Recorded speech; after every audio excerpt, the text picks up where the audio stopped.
Déjame ver que se me ve un poquito también.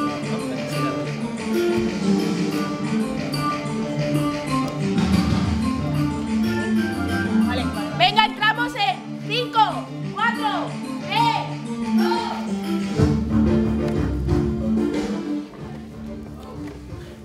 Nos encontramos en la zona del Baix Llobregat, una de las zonas de Cataluña con más contaminación.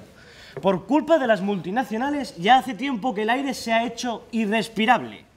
También podemos ver cómo el río del Baix Llobregat ha sufrido algunas mutaciones múltiples con los anfibios y los peces. Bien, conectamos con nuestra corresponsal del Baix Llobregat. Mónica? Bon dia. Estem aquí amb un espècimen de la família dels afibis. Senyor Tritó, com es troba? Quac una mica millor. Quan va començar a notar aquests canvis? Doncs jo estava a la zona de dalt de Martorell i ahir destil·len les millors aigües, com Vella, etc. i jo estava allí.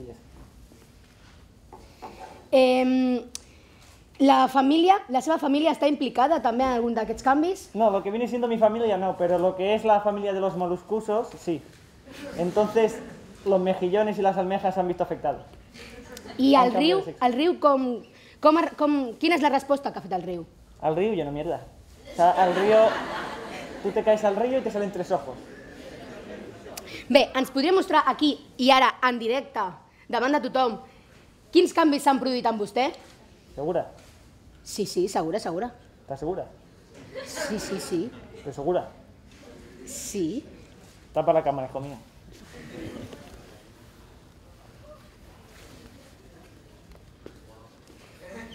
No soy un Teletubby, ¿eh?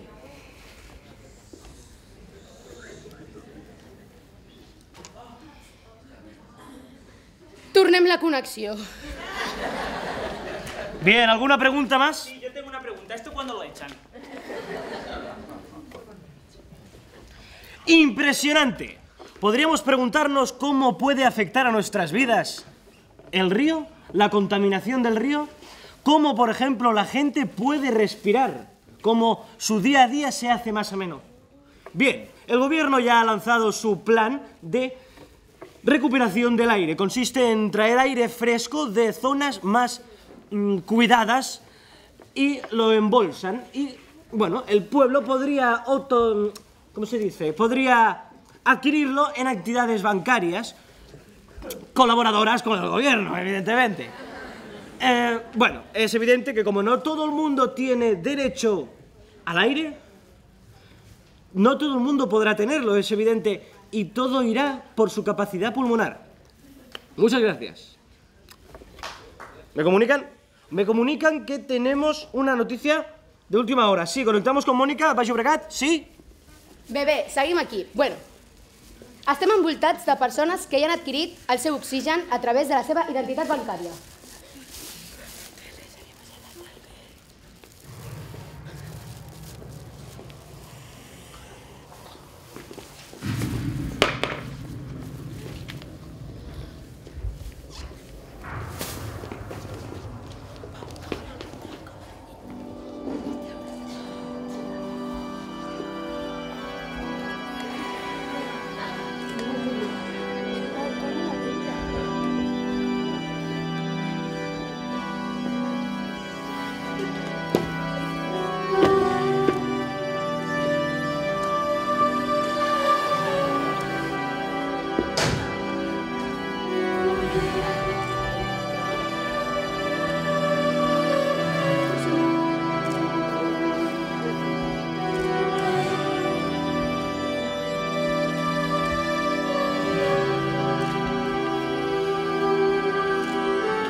Com ja podem veure, la selecció natural és implacable.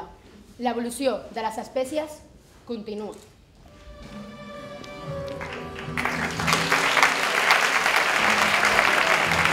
Y es que, como especie tan inteligente que somos los humanos, ¿por qué contaminamos elementos como el agua, el aire y la tierra si luego con esos elementos nos envenenamos a nosotros mismos?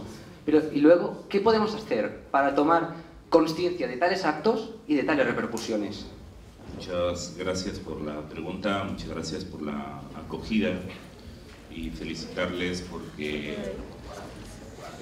hay muchas maneras de poder tomar conciencia de lo que ustedes acaban de hacer con esta presentación.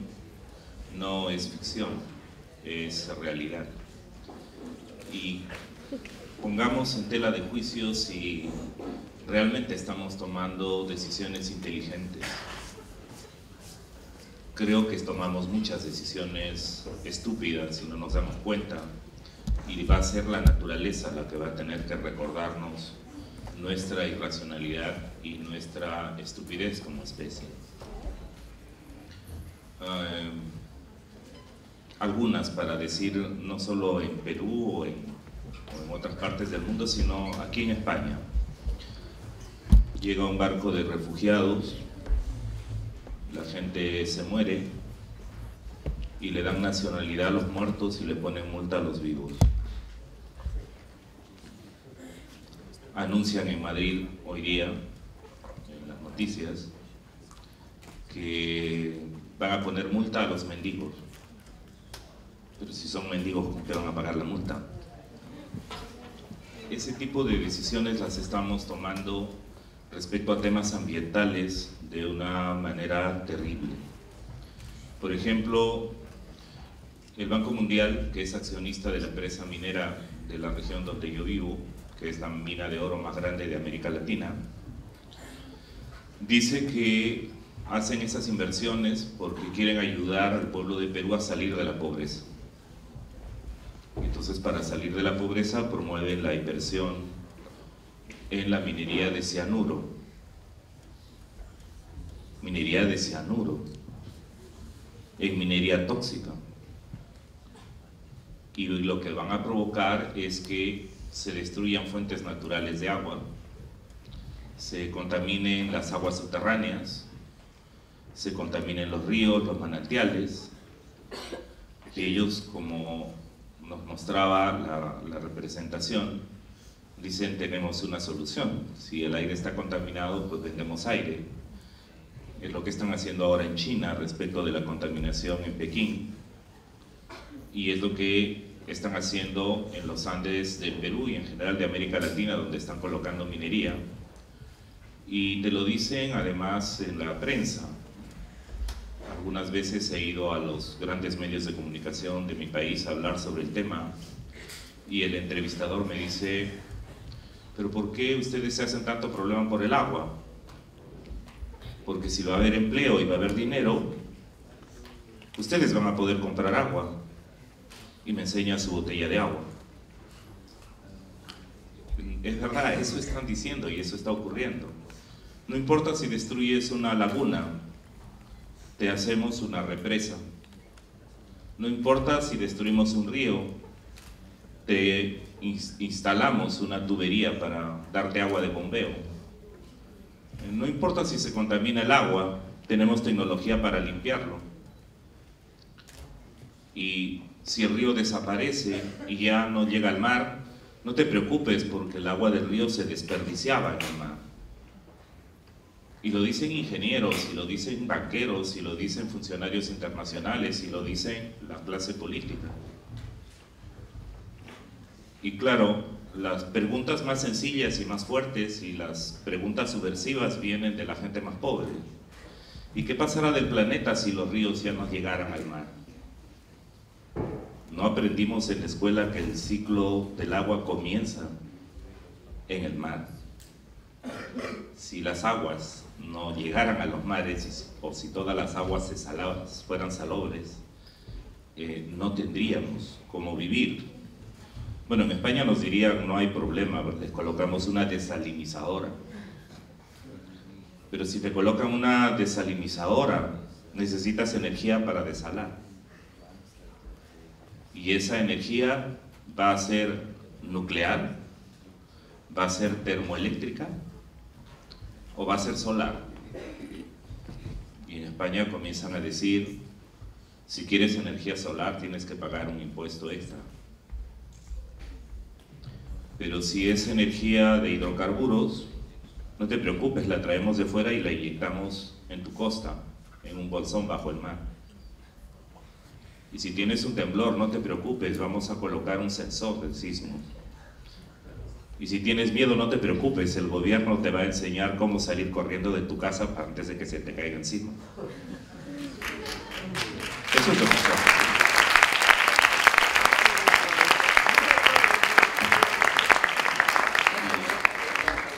Y entonces lo que hay que hacer en una primera cosa es luchar contra la insensatez. Es darnos cuenta de qué lado está la irracionalidad. Es de qué lado está la apuesta por una vida mejor. Si es por tener más o si es por vivir mejor, que no siempre es tener más. Y es entonces preguntarse por qué tipo de bienestar estamos comprendiendo. Se es mejor porque tienes más tarjetas de crédito y puedes renovar tu coche cada año, o puedes renovar tu equipo de telefonía y tu computador cada año, sin preguntarte si la batería o los metales que se usaron causaron el sufrimiento de la vida de la gente, destruyeron su agua, su tierra, su aire. Y entonces, cuando la gente pierde sus medios fundamentales de vida y se ve obligada a migrar, luego colocas, como en la primera presentación que ustedes habían hecho y en el testimonio de James, no vengas, destruimos tu medio de vida, pero no salgas. Y es muy difícil que en la legislación internacional, que ya admite, menos mal, el tema del estatuto de refugiados, es muy difícil que ese estatuto, por ejemplo, pueda ampliarse hacia el tema de refugiados ambientales, que comienza a ser ya, sin embargo, parte de la investigación y de los reclamos a nivel mundial. Porque si destruyes el agua, la tierra o la Amazonía, o si destruyes y contaminas sus mares, y luego hemos creado cambios muy graves a nivel planetario, y creamos situaciones de cambio climático y de eventos extremos en términos climatológicos, luego no nos extrañemos que en Somalia hayan hambrunas, porque hay sequías, y que esa gente quiera salir y que quiera ir a otro lugar para poder vivir y tener pan y tener agua. Pero luego vendrán las leyes migratorias que te dicen no puedes salir. Y entonces estamos embarcados en una historia común. No importa nuestros idiomas, nuestra ubicación geográfica, tenemos una sola casa. Es nuestra nave común, es nuestro hogar.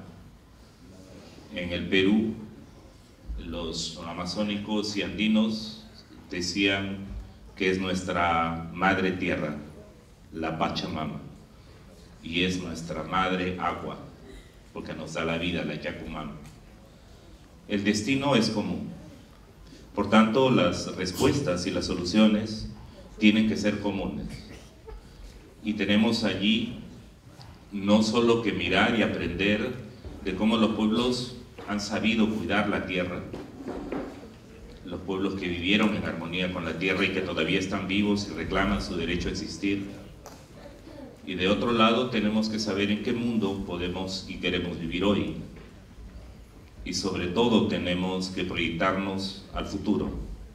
¿Qué mundo queremos dejar a jóvenes como ustedes? Y ustedes, jóvenes de hoy, ¿qué mundo quieren dejar a los niños y a los jóvenes del mañana? De ese tamaño son las preguntas éticas, espirituales, científicas, morales que tenemos que hacernos. Y la respuesta la tiene cada uno, la tiene cada país, la tiene cada comunidad, la tiene cada generación. Ustedes tendrán futuro si nosotros somos capaces de darles un mejor futuro, de pensar solidariamente en los derechos de las futuras generaciones. Y el mundo podrá salvarse si ustedes no actúan tan estúpidamente como lo hemos venido haciendo nosotros. Gracias. Pues a mí me gustaría preguntarle si cree que solucionan algo las protestas. Una respuesta tal vez sencilla.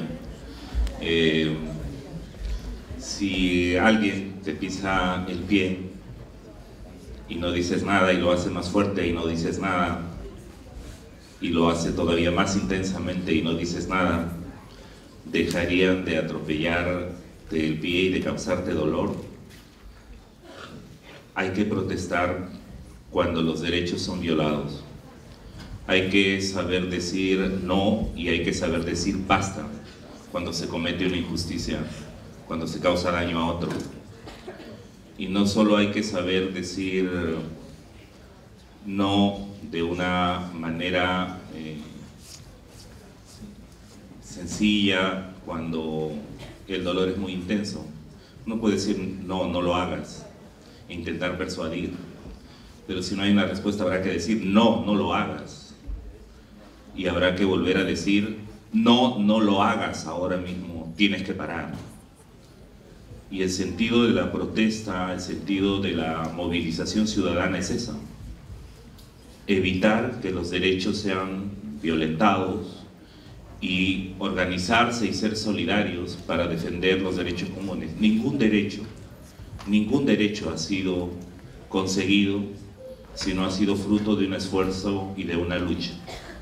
Los derechos civiles, la no discriminación, la lucha contra la esclavitud, la lucha porque las mujeres pudieran tener iguales derechos, la lucha porque se respeten la jornada de 8 horas de trabajo o los derechos laborales, la lucha por el medio ambiente ahora, la lucha por la no discriminación sexual, la lucha por la no discriminación por etnia, ingresos económicos o ideas o pensamientos o creencias religiosas. Todas esas luchas han sido fruto de, todos esos derechos han sido fruto de conquistas, de luchas muy grandes. A muchos les ha costado la vida. Así que no nos cansemos de protestar y digan no a que coloquen multas cuando ustedes quieran salir a tomar las calles cuando violan sus derechos. En primer lugar, quería preguntarle si el movimiento Tierra y Libertad forma parte de la Vía Campesina. Y luego, en segundo lugar, no sé si sabe que el proyecto de Eurovegas, pues el Ayuntamiento de Sant Boi apoyó este proyecto. Bueno, es un ayuntamiento supuestamente de izquierda, supuestamente ecologista, pues apoyó el proyecto. ¿Qué hacer cuando desde las instituciones se apoya a estas transnacionales, a estas multinacionales? ¿Qué tipo de protesta hacemos? Ya se ha demostrado que las manifestaciones pues, son completamente ignoradas. ¿Qué tipo de movilizaciones podemos hacer para hacer frente a estos intereses de las multinacionales? Gracias. Bueno, darles alguna información sobre el tema de la primera parte de la pregunta. A lo mejor no todos. Agradezco la pregunta por el esfuerzo que has hecho de indagar sobre lo que está ocurriendo en América Latina. El movimiento Vía Campesina es un movimiento muy fuerte a nivel internacional que está correlacionado con esta búsqueda del otro mundo es posible, con las luchas por otra globalización, y busca la soberanía alimentaria, busca el acceso a la tierra. Yo sé que lo sabes, pero quiero dar un poco de contexto para el conjunto de la sala.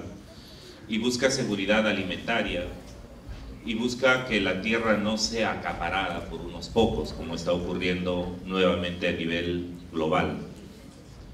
Y en ese sentido, Tierra y Libertad, que es un movimiento ecopolítico en Perú, que lleva 4 años de existencia y que estamos buscando crecer en el país y buscar representaciones políticas y hermanarnos con el movimiento, con los movimientos sociales, ecopolíticos, indígenas, de derechos humanos a nivel de América Latina y del mundo. Efectivamente somos parte de corrientes de cambio. Estamos buscando que las raíces mismas del modelo de desarrollo económico sean replanteadas.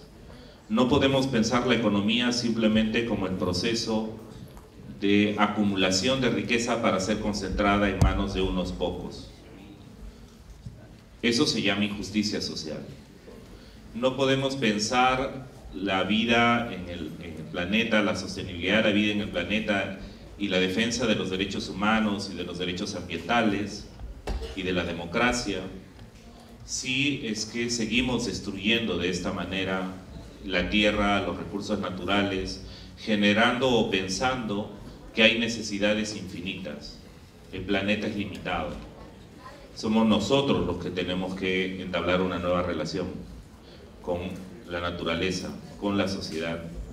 Y eso significa que efectivamente movimientos como Vía Campesina, Tierra y Libertad u otros, estamos buscando cambios muy profundos en el sistema económico, cambios muy profundos en la cultura política, cambios muy profundos en la manera de organizar nuestra vida. El tema es complejo, requiere mucha creatividad, requiere audacia, otras veces quiere mucho valor, mucha organización, mucha movilización de recursos, mucho trabajo de concientización, y probablemente tome un largo tiempo producir esos cambios, pero hay que comenzar ya. Y en ese sentido, Vía Campesina, Tierra y Libertad y otros movimientos en América Latina, como también en África y aquí mismo en Europa, han comenzado a hacer sus primeras contribuciones, pero aún no es suficiente, aún tenemos que trabajar mucho más. Y en segundo lugar, algo me informaron sobre el tema de los casinos aquí en Samboy, o esta búsqueda de instalación en Las Vegas. No conozco en detalle el tema, pero puedo decirles una experiencia que sí conozco y que me parece muy importante. El año 2007, con ocasión de la Conferencia Mundial del Agua, fui invitado por este evento auspiciado por el Banco Mundial y organizado por la Fundación del Agua a Zaragoza durante un poco más de 2 semanas.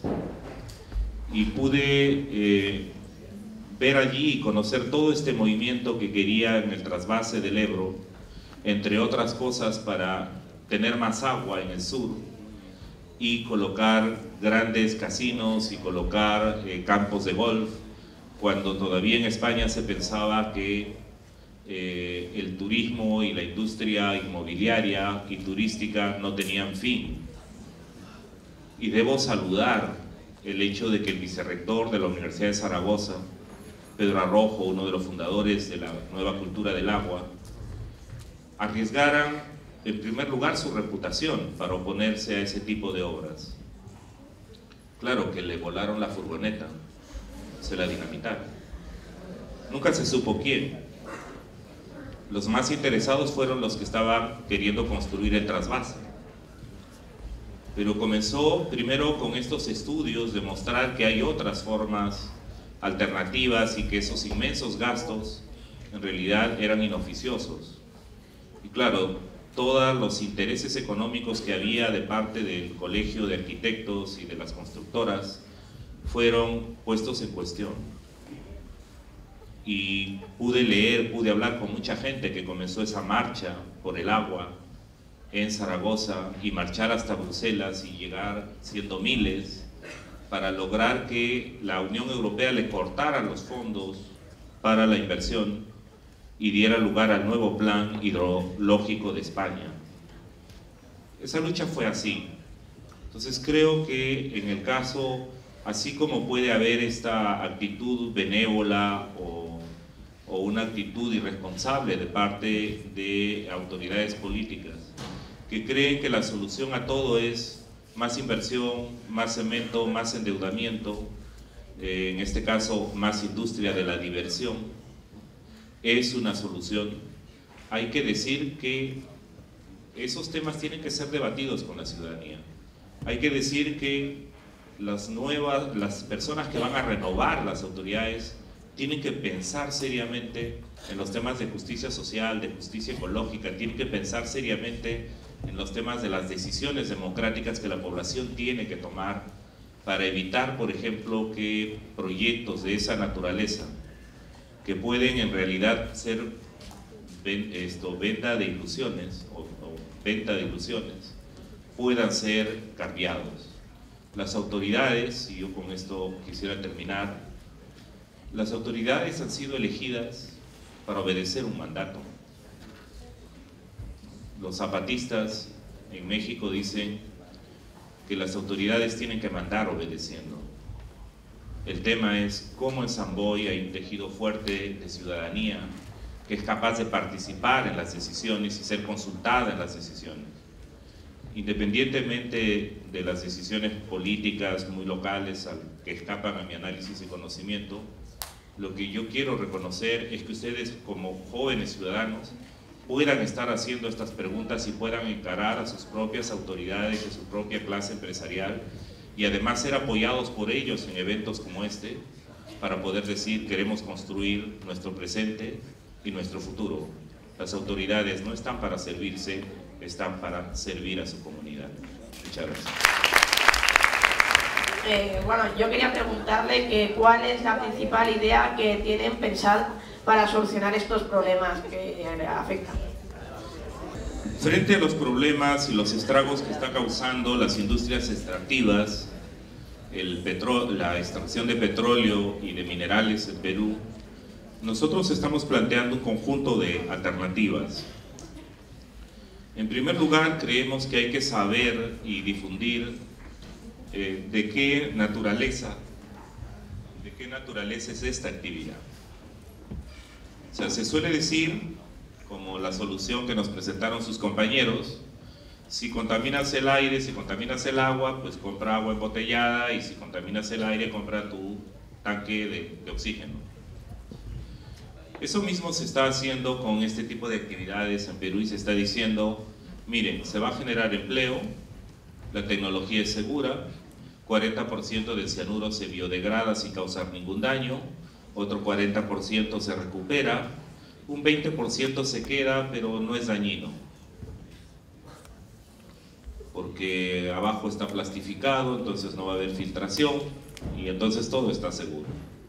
Entonces, lo primero que hay que hacer es tomar conciencia del terrible impacto ambiental y social que suponen estas actividades, para estar informados y saber qué tipo de decisión vamos a tomar. Y no ocurra como está ocurriéndoles aquí con el tema del gas en Tarragona, que primero bombean, primero crean el problema y después lo suspenden para decir que van a estudiar qué está pasando.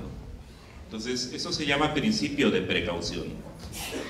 Y existe en la legislación de los países, y además no solo es un principio ético, es un principio jurídico ahora. Principio de precaución. Si consideras que vas a generar más daño o el daño es incierto, abstente de actuar. Y yo creo que hay que luchar, y en Perú estamos exigiendo, porque el principio de precaución no sea un enunciado retórico, sino sea realidad. Ahora, eso trae un conjunto de problemas, ¿verdad? Porque hay grandes intereses económicos que se quieren imponer. Pero eso es parte de la lucha. Un problema de racionalidad, de previsión. En segundo lugar, nosotros consideramos que hay un tema relacionado con el consentimiento. O sea, no se puede permitir que una empresa minera o una petrolera llegue, haga sus operaciones, genere grandes impactos, genere grandes ganancias, y luego, si quiere, se va sin rendir cuentas a nadie. Existe legislación internacional que no se está cumpliendo en nuestros países, que es el convenio 169 de la Organización Internacional del Trabajo, que dice que en territorios de pueblos indígenas y de comunidades campesinas ya no se puede hacer lo que se hizo en el viejo oeste, que se llega, se mata para depredar los recursos y apropiarse de la tierra, sino que hay que pedir consentimiento previo, libre e informado.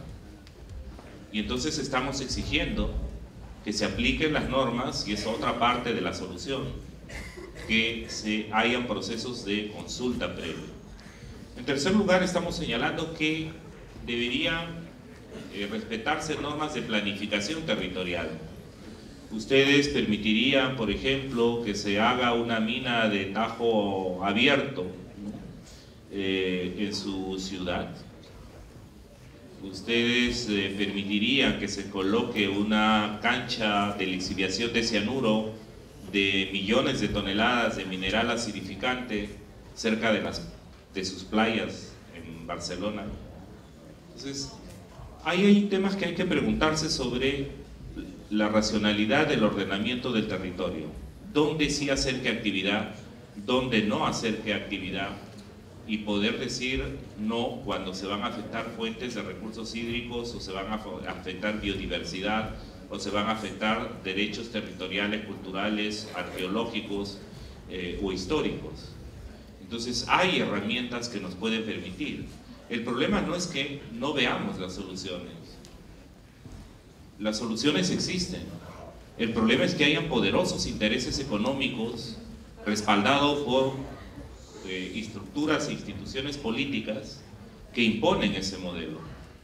Y entonces la pregunta no está tanto del lado de qué es lo que tenemos que cambiar, sino cómo tenemos que derrotar esos poderes que imponen esta manera de hacer las cosas. Y por eso el problema no es, como muchas veces se quiere decir, de racionalidad técnica y de conocimiento científico, que también hay sus problemas, por cierto, sino sobre todo de las decisiones políticas sobre cómo queremos vivir. Y por eso es tan importante la ciudadanía, y por eso es tan importante la toma de conciencia, y por eso es tan importante la organización, y por eso es tan importante la transparencia en la gestión política y pública, de tal manera que derrotemos la corrupción.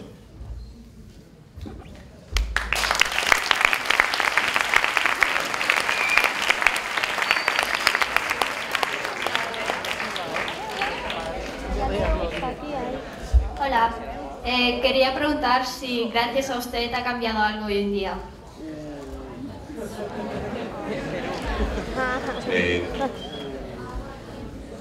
Casi podría responder con otra pregunta.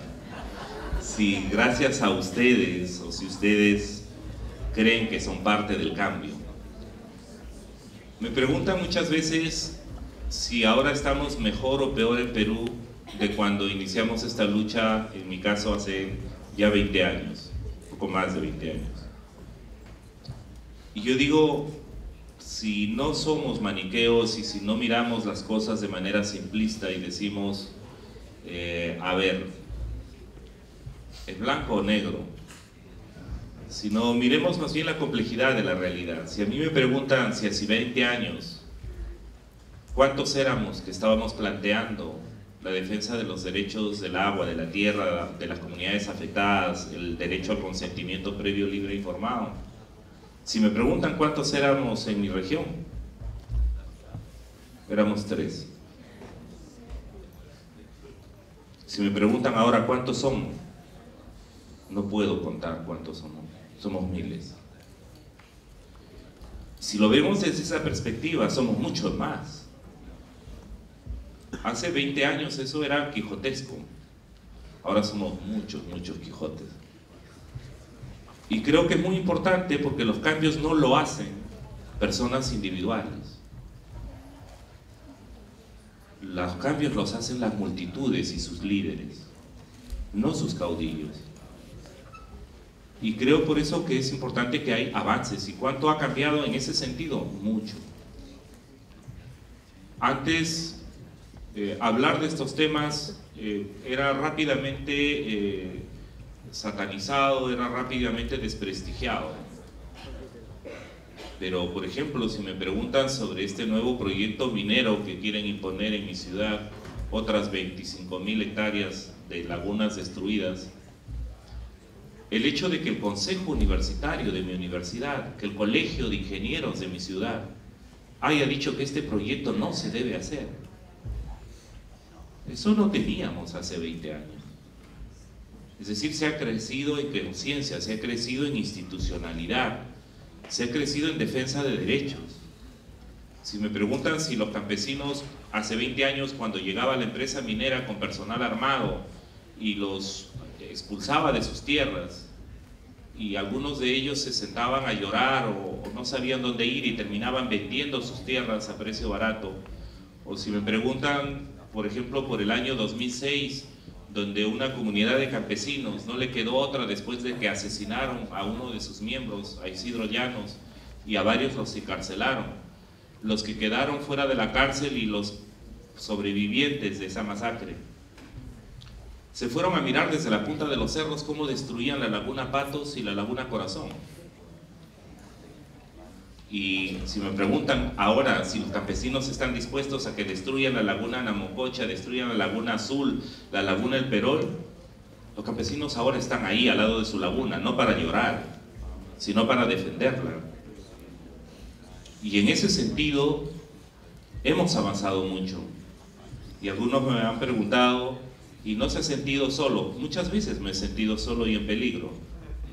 Pero encontré un grupo de jóvenes profesionales, 15 años, 20 años menores que yo, cuando fui párroco en la universidad. Algunos se han especializado en ingeniería ambiental, otros en derechos ambientales, en derecho minero, etc. Y ahora tengo un equipo de profesionales trabajando con ellos. Entonces, si de esa perspectiva me preguntan si estamos mucho mejor y qué ha cambiado mucho. Y si en un foro como este sobre derechos humanos también podemos estar hablando de derechos ambientales, cuando hace 20 años iba a hablar con algunas organizaciones de derechos ambientales y me decían, no, esos son temas ecológicos. Y ahora podemos estar hablando, pues estamos cambiando mucho y vamos a cambiar más. Es parte de un sueño, es parte además de la realidad de lo que está aconteciendo, de lo que estamos haciendo ahora mismo. Gracias.